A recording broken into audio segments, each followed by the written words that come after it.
नमस्कार। CG impact के इस अंक में हम आज चर्चा करेंगे किलोल नामक उस पत्रिका की जिसकी आड़ में स्कूल शिक्षा विभाग के करीब 5,500 स्कूलों से 5,500 संकुलों से और तमाम जगहों से करीब बड़ी रकम आजीवन सदस्यता के रूप में वसूली गई थी। और इस पत्रिका के प्रकाशन और संचालन को लेकर के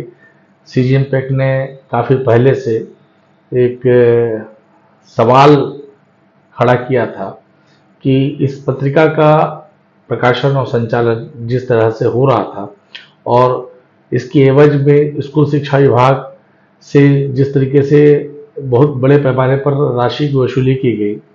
इस वसूली की राशि को लेकर के और उसकी प्रक्रिया को लेकर के, प्रकाशन को लेकर के, तमाम चीज़ों को लेकर के सीजी इम्पैक्ट ने हमेशा से सवाल खड़ा किए। और इस पूरे मामले में,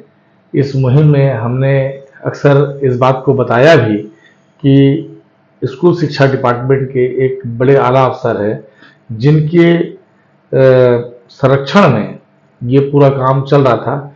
किलोल नामक जो बाल पत्रिका प्रकाशित हो रही है वो इस समय विंग्स टू फ्लाई नामक एक एनजीओ के माध्यम से हो रही है, दिखाया जा रहा है। और उसका स्वामित्व परिवर्तन भी उन खबरों के बाद हुआ जो हमने उठाया था। क्योंकि ये पत्रिका, किलोल पत्रिका, डॉक्टर आलोक शुक्ला के नाम पर आरएनआई में पंजीकृत था और इस पत्रिका के नाम पर बड़े पैमाने पर पैसे ले करके दो निजी खातों में जमा किए जा रहे थे। वो दोनों निजी खातेदार इस पत्रिका के प्रकाशन से जुड़े हुए थे और दोनों स्कूल शिक्षा विभाग के कर्मचारी भी रहे। और इसी तरीके से जब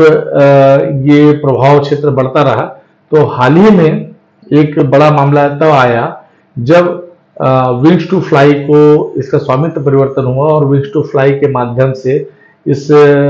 पत्रिका के प्रकाशन के बाद इसके पूरे स्कूलों में, संकुलों से इसकी खरीदी के लिए एक बड़ी मुहिम जो है चलाएगी। एक बैठक भी हुआ था जिसका जिक्र हमने अपने खबर में किया ही था। आपको ये बता दूं मैं कि इस मामले को लेकर तमाम जो बातें हुई, उन बातों में सबसे बड़ी ये थी कि आखिरकार 10,000 रुपए आजीवन सदस्यता के नाम पर जो वसूली की जा रही, मासिक पत्रिका है ये, और बमुश्किल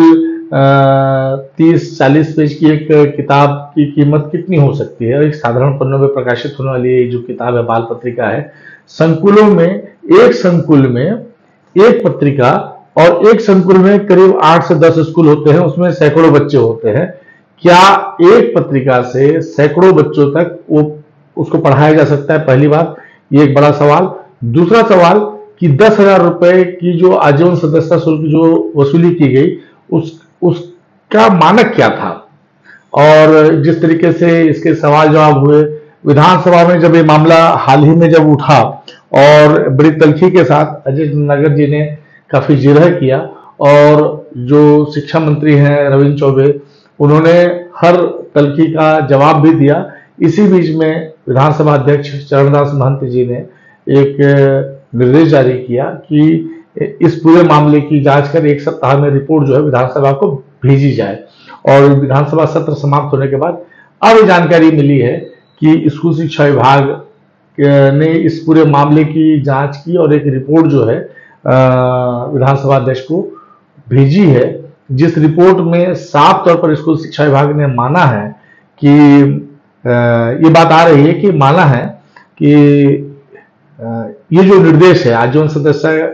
के लिए जो 10,000 रुपए लेने का जो निर्देश था वो पूरी तरह से नियम विरुद्ध था। और नियम विरुद्ध कहते ही ये बात स्थापित हो रही है कि सीजी इम्पैक्ट ने जो मुहिम चलाई थी इस पत्रिका के प्रकाशन और प्रसार को लेकर के जो व्यवस्थाएं हो रही थी, उसमें बहुत बड़ी उपलब्धि मानी जा सकती है कि हमने बगैर किसी से डरे और बगैर किसी गलत तथ्यों के हमने बराबर इन सब मामलों को उजागर किया है और पाठकों के समक्ष रखा और दर्शकों के सामने अब रख रहे हैं कि ये आखिर ये मामला क्या था। आपको ये बता दूं मैं कि हमने एक खबर लगाई कि विंग्स टू फ्लाई की उड़ान पर अजय चंद्राकर के सवाल का जवाब देंगे शिक्षा मंत्री, जब ये सवाल उठाए जा रहे थे। और ये हमने सबसे बड़ी खबर लगाई थी जब शिक्षा मंत्री जो प्रेमसाय सिंह है वो बैठे हुए थे और उनकी मौजूदगी में 5500 संकुलों से 5.5 करोड़ रुपए वसूली के लिए सीधे सीधे प्रमुख सचिव ने ये कहा कि शिक्षा मंत्री बैठे, संविदा अफसर ने दिया डीईओ, डीएमसी और जेडी को फरमान, कोई पूछे तो कह देना मैंने कहा है। अब समझ लीजिए कि डॉक्टर आलोक शुक्ला के नियंत्रण वाली, संरक्षण वाली इस पत्रिका के प्रकाशन के बाद जिस तरह का दबाव पूरे स्कूल शिक्षा विभाग पर बनाया जा रहा था और इससे जो वसूली की गई है, तो आश्चर्य लगता है कि यदि बाल पत्रिका है और ये शुरुआती तौर पे निःशुल्क प्रकाशन के लिए थी, तो इसका व्यावसायिक प्रकाशन कैसे किया गया, और यदि इसका व्यावसायिक उपयोग किया गया तो क्या इसके लिए विधिवत जानकारी राज्य शासन को दी गई थी, और यदि ये विधिवत जानकारी नहीं दी गई तो क्या ये नियम विरुद्ध नहीं है, ये भी एक बड़ा सवाल था। और सबसे बड़ी बात है कि स्कूल शिक्षा विभाग में जो समग्र शिक्षा का जो सेक्शन है, वहां के अधिकारी और कर्मचारी इस पूरे किलोल पत्रिका के संचालन से जुड़े रहे हैं और उन पर भी ये बार बार उंगली उठती रही है कि ये अफसरी के आड़ में एक धंधा चल रहा है जिससे एक बड़े पैमाने पर वसूली हो रही है। अब ये सवाल उठता है कि जो 10,000 रुपए है ये किस मत से वसूले गए। जो हमने आदेश की कॉपी देखी जो समग्र शिक्षा के डायरेक्टर ने जारी किए थे सभी संकुलों के लिए और सभी जिलों में, वो उस आदेश में साफ क्या था, आकस्मिक निधि से जो केंद्र सरकार की एक राशि आती है सभी संकुलों के लिए, उस राशि में से 10,000 रुपए एक मुश्त, साल में एक मुश्त 20,000 रुपए के आसपास ये राशि आती है, जिसमें से 10,000 रुपए किलोल के आजीवन सदस्यता के लिए भुगतान के निर्देश थे। अब ये देखना होगा कि यदि इस पत्रिका के संचालन से और खरीदी से जुड़े मामले गलत पाए जाते हैं तो स्कूल शिक्षा विभाग और जो शिक्षा मंत्री है, नए शिक्षा मंत्री रविंद्र चौबे, इस पूरे मामले में किस तरह का रुख अख्तियार करेंगे और क्या वो बिल्कुल उसी तरह से कार्रवाई करेंगे जिस तरह की कार्रवाई पदोन्नति जो आदेश के संशोधन के मामले में सीधे तौर पर की गई है। और यदि ये कार्रवाई की जाएगी तो मान के चलिए बहुत बड़ी कार्रवाई होगी और इसके परिणाम आने वाले समय में हमें देखने को मिलेंगे। बहुत बहुत धन्यवाद।